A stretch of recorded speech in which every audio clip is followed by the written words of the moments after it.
মা, তুমি এই লোকটাকে কেন বাড়িতে আশ্রয় দিয়েছো? কে হয়? এর বিচ্ছিরি চেহারা দেখে আমার রাতে ঘুম পর্যন্ত হচ্ছে না।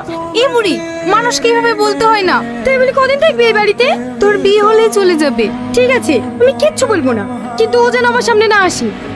বাপ, ওর কথায় কিছু মনে করো না, ওর হয়ে আমি ক্ষমা চাইছি। আরে আর আপনি ক্ষমা চাইছেন কেন? ওর কথা আমি কিচ্ছু মনে করিনি। আমার বোনের থুবড়ো আমি প্রথমে দেবো।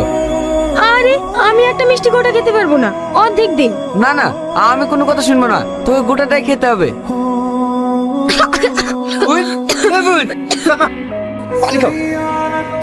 তুমি কি চলো বলো?